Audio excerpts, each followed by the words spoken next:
welcome to Worth Your Time, where I recommend a movie that in my experience is a little overlooked, a little underrated, but in my opinion, still worth your time. And speaking of time, today we'll be looking at About Time, a movie with a poster that screams standard rom-com, but there's actually a lot more to it. And that's not a diss against rom-coms. The way this will work is first I'll give a quick little spoiler-free pitch on why I think the movie is worth your time. Then there will be a clear point where we transition into a more detailed discussion.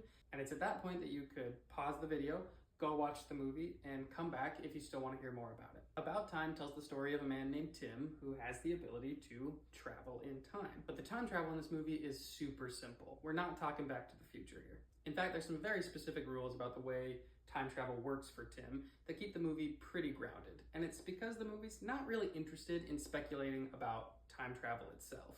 It's purely used as a way for Tim to go through his life with a unique perspective. He essentially gets infinite do-overs. If he doesn't like how a thing turned out, he can try it again. So the hook of the movie becomes, what would you do with that kind of ability? Tim's a hopeless romantic, so one of the things he uses his ability for is to find love. And even with the time travel aspect, part of the movie does play out in a familiar kind of rom-com way, but that's not a bad thing. It's still very funny and charming. But what makes this movie stand out is that it's kind of a two-handed story, because where the typical rom-com story might end, this one continues on.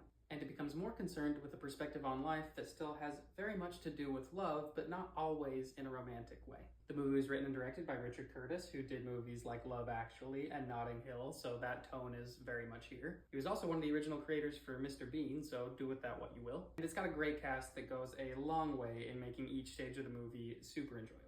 Donald Gleason and Rachel McAdams play the main characters. It's also fun seeing some other actors show up in smaller roles like Margot Robbie, Vanessa Kirby, and Tom Hollander. I think the real scene stealer is Bill Nighy, who plays Tim's father. He's just as talented, but maybe a little less scary here than he was as Davy Jones in Pirates of the Caribbean. Now, if there's any critique of the movie, it's one that often gets lobbed at feel-good movies, and it's that it could be at times maybe a little bit too sentimental or too sappy. And it definitely chooses a very clear and very optimistic message and perspective on life again and again. The characters experience some difficult things, but it's certainly not a harrowing journey. And if you're the kind of person that wants to pick apart the rules of time travel and figure out why this wouldn't work, well, you're gonna have to leave that at the door because it breaks all kinds of rules about time travel, but the movie just isn't really concerned about that. It asks you right up front to suspend your disbelief and just go along with it to see what the movie's really getting at. And when all is said and done, I think most people would have a hard time coming away from this movie without feeling a little bit more optimistic about life, or at least the desire to view life in that way. Okay, here's the point. I'm gonna now discuss details, so if you don't want any spoilers, now would be a great time to pause the video and come back later. Time travel in any movie inherently brings up so many issues that your brain can run away with, but unless you're setting out to look for those kinds of problems, I think the movie does a pretty good job of holding our hand and taking us through it, making sure that we look over here and don't pay attention to that. So with the time travel logistics set aside, I think there's an interesting discussion to be had about the themes that are presented here. So at the end of the movie, Tim directly tells the audience that he doesn't really use his time traveling powers anymore because he's discovered that there's more joy to be had in the daily intricacies and details of life than there is in obsessing over all the things that he could change about it. And especially wasting time thinking about the things that you actually can't control. The conclusion of the movie is that Tim's time travel didn't actually directly allow his life to be any better, but rather it gave him the perspective he needed to enjoy it as it was. And I could see how that could feel a little sappy or even disingenuous to somebody going through a really, really tough time. Because if you really water it down, it can feel like the message is saying,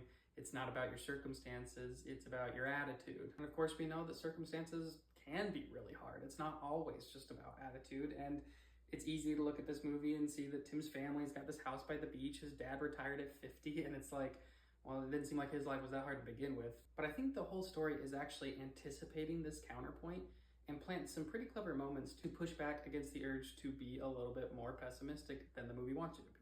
For instance, you think, well, he was only able to end up with Mary and get her to love him because of his time travel abilities. But we're shown early on that that's not really the case, because we have this early sequence with Tim and Charlotte that is very funny and entertaining, but serves a really vital purpose in the movie. See, Charlotte is visiting the family over the summer. She's Tim's first crush, and so he waits till the very last day of summer to go and confess his love to her, and she's like, well, why did you wait all summer? Well, that was a bad idea. So then he travels back in time to the beginning of summer, and on the first day she's there, goes in and confesses his love to her again. What she says to him is, well, why don't we wait till the end of summer and see how things go? And Tim realizes he can't force anyone to fall in love with him.